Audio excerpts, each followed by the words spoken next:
Hello there.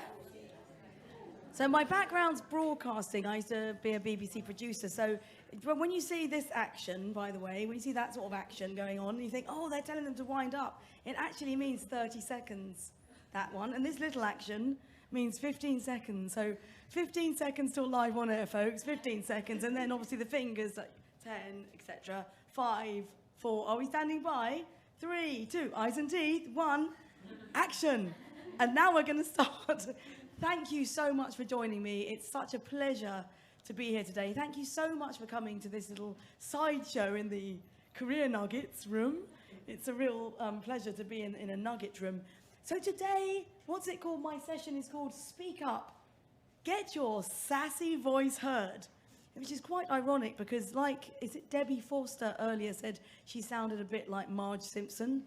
I too have lost my voice. I've got a bit of an ear infection.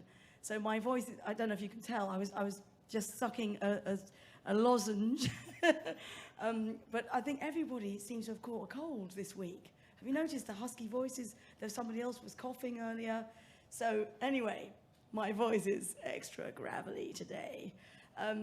So please bear with me. Now, I was really excited when Dame Caroline, what's her name? Her name is Dame, the first speaker of the day. Do you remember her name? Dame Caroline Dinage, MP. Dame Caroline Dinage said early this morning, if you were here, we need to show women off. We need to see more women at the front, standing up, speaking. We need to hear them. We need to see them. And then Ilka, the guy later on said, I wasn't visible. I was saying, oh, I'll back you, I'll support you, I'll find money for you, but don't put me in front of the cameras. Now, as you heard, I was a BBC producer. I spent many years behind the scenes. I could write the script. I even had to produce Boris Johnson on many occasions and manhandle him or womanhandle him in and out of the live studio and hold up what we used to call an idiot board and say that. But I was really competent at my job. I worked really long hours. I was really loyal. But I didn't really want to be in the spotlight myself. Does that sound familiar? Hands up if you feel like you work really hard, really, really hard, but you don't really like being in the spotlight. Hands up. Okay, good, because I am going to convince you. I'm going to convince you that you wouldn't believe it. You look at me, you think, she's wearing that red suit. By the way, it was the red suit that Tess Daly wore on Strictly Come Dancing. And I saw it and I ordered it online. I got it taken up, though, quite a few inches.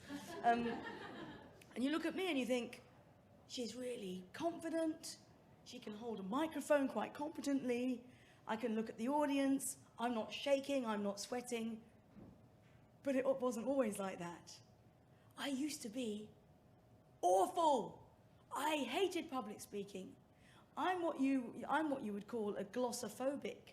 I feel so strongly about this. I wrote a book called Goodbye Glossophobia, Banish your fear of public speaking, because glossophobia actually means the fear of speaking. Glosso is the ancient Greek for tongue, so it's like the fear of speech. I used to suffer from that.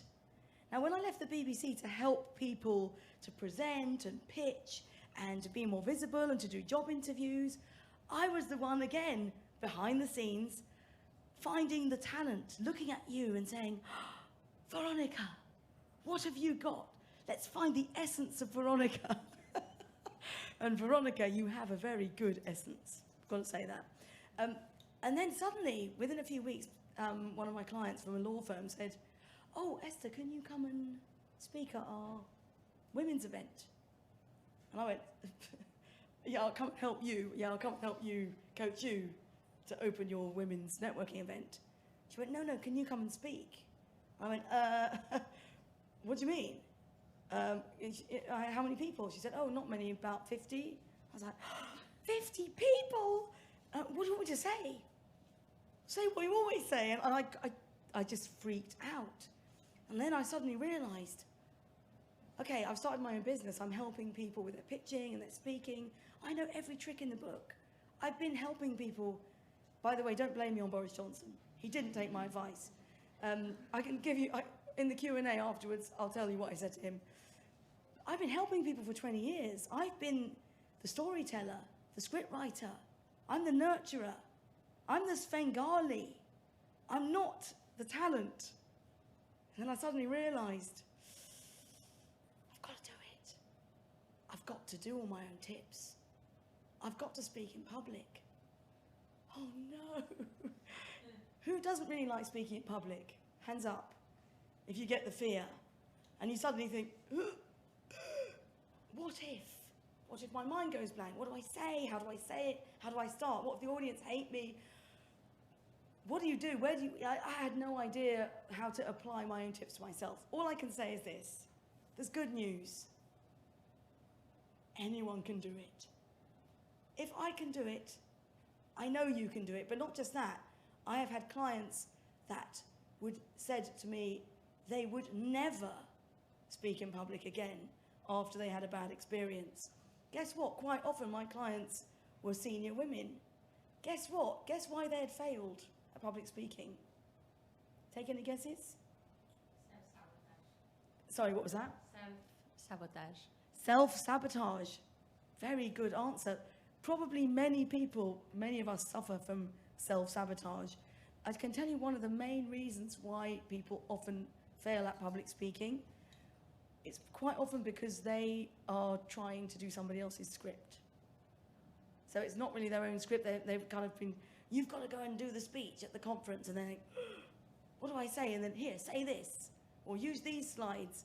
Has anyone had to present something that they don't own? Hands up if you ever have to present things you don't own. Okay, so tip number one, because I'm going to demonstrate today how easy it is for you to speak in public. But tip number one, if you can own the material, if you can make it your own, reversion it, find your story behind it, that's a really good strategy. So first of all, my advice to people that don't really own their content, as a producer, if a presenter said to me, oh, this is somebody else's script, my advice would be, don't say it then. Don't say somebody else's script. Try and own your content. That's a really good tip. But I really wanted to spend today having a bit of fun and giving you just a couple of tips and some practical tasters of how easy it actually is to speak and to come up with some content really quickly and be authentic, really super fast. It's really as simple as this. You've heard a few people this morning talking about your story, telling a story. It is as simple as that. Now, given that this morning people were saying women need to be more visible, women, in my opinion, need to speak more often in public.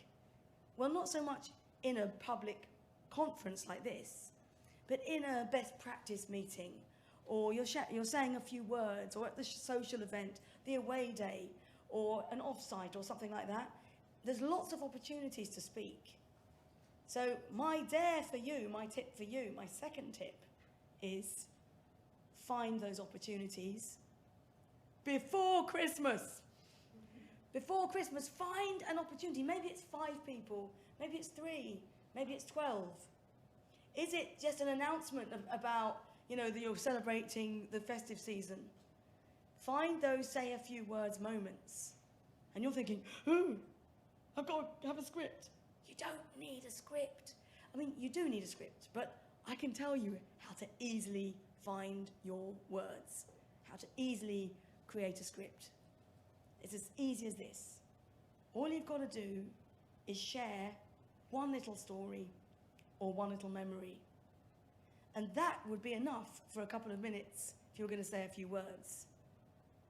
Now let me demonstrate how easy that is, because you're thinking, oh yeah, what story? Write it for me then. What story? Where do I start? And you think, blank sheet, get a pen, write it down. By the way, another tip. When you are going to say a few words and you want to write a little speech, don't write for the process of writing a speech. Writing is the last bit of the process, not the first bit. So I'm now going to demonstrate how easy it is to tell a story. Are you ready? Now, I'm just going to ask you randomly to shout out a topic, a random topic. I'm not even going to relate it to the Level Up conference. I'm not even going to relate it to that. I'm going to say random, anything. Could be fruit, shopping, shoes, anything. Just go on. What, the first thing that comes into your head, I've said fruit now, you're going to say fruit. Breakfast. Cats, chocolate. Okay, breakfast, cats, chocolate. Let's do a vote. Breakfast, cats or chocolate? Cats. Really? Cats? Chocolate cats. No, that's too specific. Okay, listen, it doesn't matter what subject you choose, but we are now going to choose, just for the sake of argument, cats. Okay? So just think, for a moment in your head, cats. That terrible musical. Maybe you have a cat. Oh, she likes it. Okay. Well, it wasn't that bad.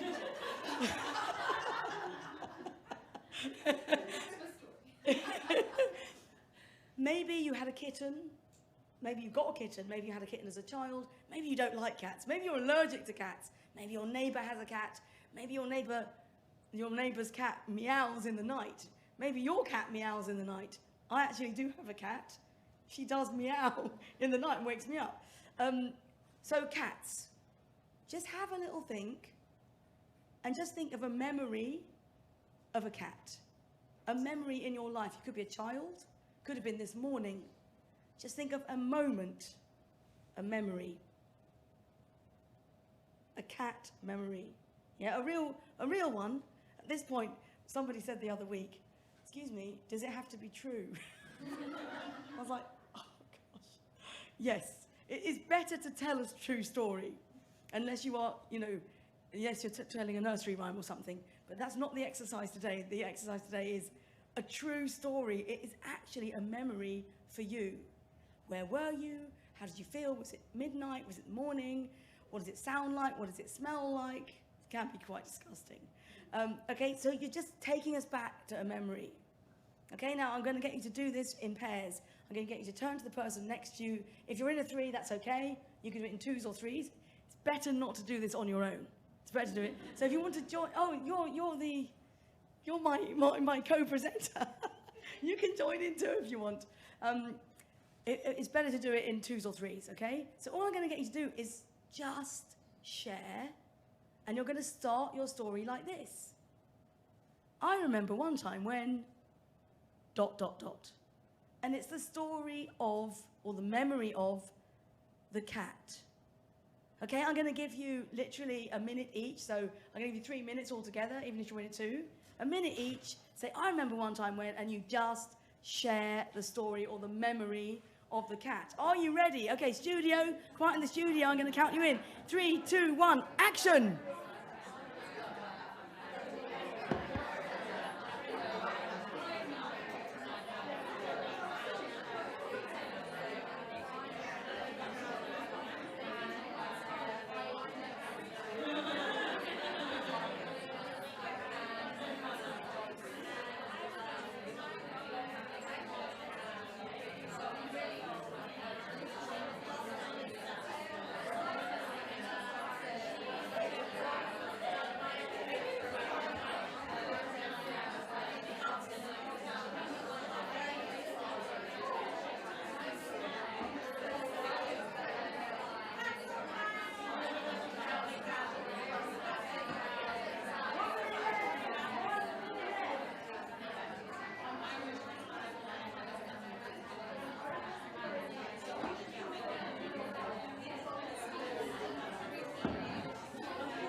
Okay, 10 seconds left.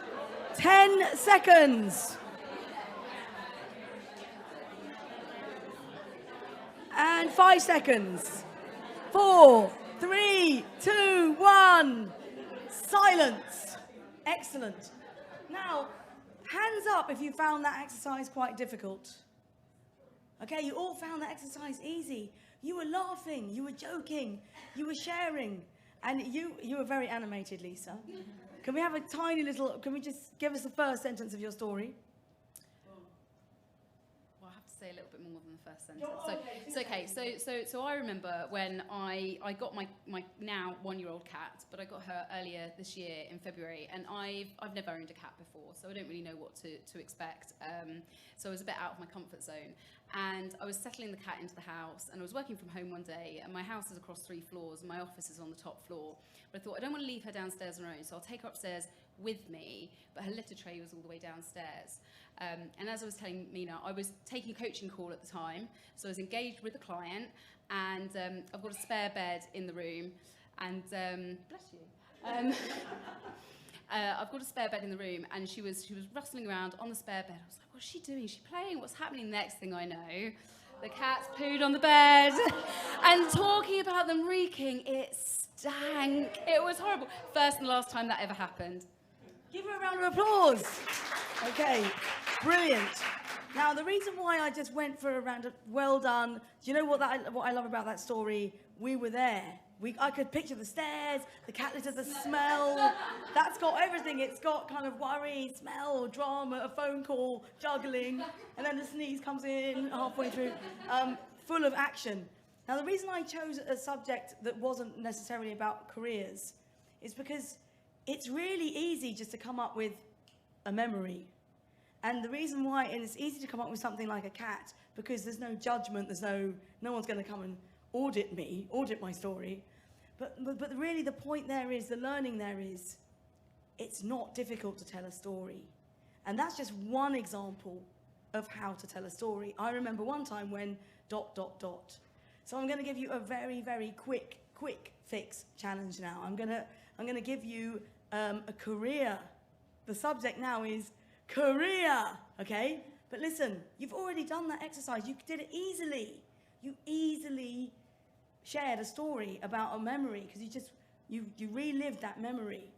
Now I just want you to think of one moment in your career, okay? And just for the sake of argument for today, we're talking about moving your career forward and your career boosting. It's really good to have career success stories, to have a few of those career success stories in your back pocket.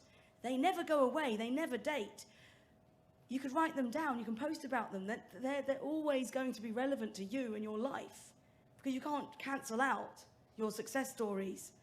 So the next challenge is, think about a career success. It doesn't matter how small, but can you imagine, can you think, one time, I remember one time when, and it must be a time when you thought, yes, that was really good. I nailed it. Maybe it was a meeting. Maybe it was a really good seasonal conversation, or whatever you call it, end of year conversation. Maybe it was a bonus. Maybe it was a promotion. Maybe it was when you got your job. Maybe it was when you did a project, or you raised money for charity. But everybody's got a success story. Something that when you went, yeah, that was so good. That was so good. Maybe you mentored somebody. Maybe you helped somebody else. Can you all think of a story like that? Hands up if you can think of a story like that. Most of you. Okay, if you can't think of a story, look really interested for your partner and really help them with their story, yeah? Because this is really about showing you how easy it is to come up with some content to talk about. Okay, again, I'm going to give you a few minutes, couple of minutes just to say, I remember one time when, and it might just be the idea of the story. You don't have to go into, it was midnight. I was at my computer. An email came into my inbox and I went, coming up, part 2. Okay, but I mean, you can make it dramatic if you want. It is actually quite good to think about the cat, though. What does it smell like? What's the atmosphere like? What office are you in? Are you in an office? Is it in the entrance hall? Is it in your main headquarters? Were you working from home? It's quite good to set the scene quickly. Okay, I'm going to give you another couple of minutes. In 3, 2, 1, action.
Okay, 1 more minute.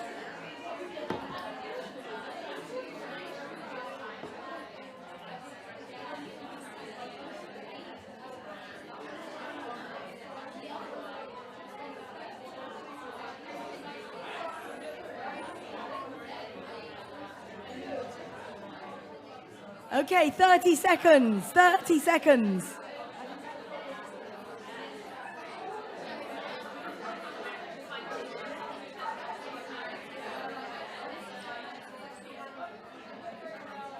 Okay. Okay, I know that you've still got stories. 5 seconds left. 4, 3, 2, 1. And quiet. Well done. Okay, so please do continue to share your success stories. Now, and that was a bit more tricky, wasn't it? More tricky than the cat. But not that hard. My point today is this. You have stories. You've got hundreds of stories. Who heard a really good story just now? You heard, oh my goodness, there's loads of them. Okay, who was it? Whose story did you hear? Come on, just give us a little tiny taster of it, Nicola. Nicole, sorry. Nicole. My glasses on. No, don't worry. So we had a town hall with our new CEO in October last year, and you could apply to have like a one-to-one conversation with him or whatever, and I thought nothing of it. So I was like, oh, what are you going to do about the fact that we have very minimal women in tech, which is quite relevant to this. I quite kind of went in on the question and thought nothing of it, and then I suddenly got an invite 2 weeks before being like, oh, Nicole, you've been chosen to have a one-to-one with him. So come and talk to him for an hour, and we sat discussing for an hour, literally how do we action the lack of women in tech. Now that is a great story, and the next bit of the story is going to be you speaking at the town hall about women in tech. What do you think? Should we give that as our challenge? Nicole, your challenge, if you choose to accept it, is that you are going to get yourself a speaking gig at your town hall talking about women in tech. But the great thing about that story is that you recruited an ally. So that also deserves a bit of a round of applause, right? You recruited an ally, and that's what this is all about. But the thing is, Nicole, we need to see you. We need to see you at the town hall. We need to be getting those opportunities. And the thing is, you will have really good stories, and that's a little story you could share at your town hall. Everyone will relate to it. Okay, one more story. You all put your hands up earlier. You had a story earlier, didn't you? I didn't catch your name. What's your name? Yes. What's your name? Evelyn. Go on. You give us a little tiny taste of yours. Come on, give a round of applause. So I remember earlier this year I run a brownie unit, so girl guiding. Yeah. So I'm a brown owl now.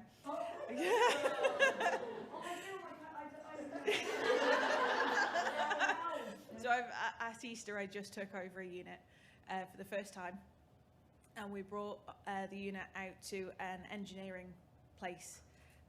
They thought they were just going to go look at a big factory, build some stuff, and they didn't realize it was us telling them that they can have a career in engineering and technology, and their mouths just dropped. And then I told them what I do for a living, and they were like, really? What do you do? Really? So I do technical support for bespoke software. And they were like, you do that? It's like, yeah, and I run a team of people that do it too. And it's just opened up a whole avenue for them. They didn't realize that was an opportunity for them. Great. And whereabouts where were you when that moment, that jaw-dropping moment, where were you? Set the scene. It was in the foyer of the engineering place. Okay. It was at the end while we were waiting for parents to come pick them up. Whereabouts? In the Isle of Man. So in it's the Isle of Man? Yeah. Oh my God, the plot thickness. Yeah. In the Isle of Man. Yeah. Not so expensive to shoot there. Okay, good. No, it's all really, really good. Give a round of applause. Now, this is a short session, so I'm going to give you 2 really good speaking up tips that you can apply to your stories. Obviously, the first tip is your challenge before Christmas. Get yourself a speaking gig. And Mr. Ally, we have male allies here, see if you can help the women in your teams get a speaking gig. Get them to speak up in a meeting, a small meeting. It's really important. I know it's you out of your comfort zone. I know it. I've been there, right? But I tell you what, when you're out of your comfort zone at the time, it's like, oh, why did I agree to do this? But then afterwards, you feel so good. I'll give you 2 little speaking up tips. My voice has gone a bit today, but just by standing up or sitting up really straight with your head straight will really help your voice, and it will give you more gravitas. As soon as you start crouching or slightly slanting your head or hunching your shoulders, you make yourself look smaller and sound smaller and feel smaller. There's science behind body language. So sitting up straight and owning your space is a really key tip to speaking up and getting your voice heard. Just the action of being ready to speak with shoulders back. And Veronica looked at me earlier and she said, Esther, eyes and teeth, smile. Because when I was a radio producer, you know, a very, very quick fix. If you need to perform well, fast. I'm not joking. Just think, eyes and teeth. And you will get away with murder. It's amazing. Because smiling is actually really good for your voice. Smiling will make you look, sound, and feel confident, effortless, comfortable, like you're owning it, like you're enjoying it, inviting, compelling, engaging. There's not one downside. And even if you have this part of your face going up like an opera singer, because they sing about death. Even they'll say, I'm dying. I can't sing with my voice like this. But even with your face going up slightly, it's really good for your vocal apparatus. So if you want to speak up and get your voice heard, at least speak up and raise the volume a tiny bit and have a bit more power. So it's just by sitting up, smiling, and elevating your own voice, just putting the volume up a tiny bit will make a massive difference. I've had clients that have had feedback. Like, well, there was one particular client, and the feedback, it was a guy, he went into his job interview before he had a session with me, and his boss said, he looked as if he was going into the gallows.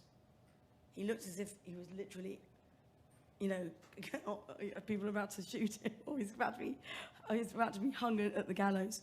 And he had one session, and I said, look, you've got to smile. Sit up straight and smile. And literally an hour later, he had another mock interview, and his boss said to me, what have you done? What have you done to this guy? He's completely changed. Now, he hadn't changed his personality. He just slightly changed his body language. That doesn't mean you're not being yourself. Smiling you doesn't mean you're not being you. It just means that you look like confident you, like you're ready, you're there, you're engaged. And also, as models say, smizing. Smile with your eyes. That also works really well. So to take away today, you're going to get yourself a speaking gig. All you've got to do is tell one story, one memory, and set the scene. Sit up, eyes and teeth. You're good to go. So that's it from me. Thank you so much. Now, I don't want you to go away empty-handed. So my book is in audio form, and I'm willing to give it to you for free, completely for free, as a little Christmas gift. If you link in with me and put, Esther, free book, please, free audio book. If you link in with me or send me a LinkedIn message, or somehow, if you send me a message via a direct message in whatever platform you find me, LinkedIn is an easy one, Esther Stanhope, I will send you a free download of my audiobook. And then we can be connected forever. Thank you so much. You've been my favourite audience all day. Thank you.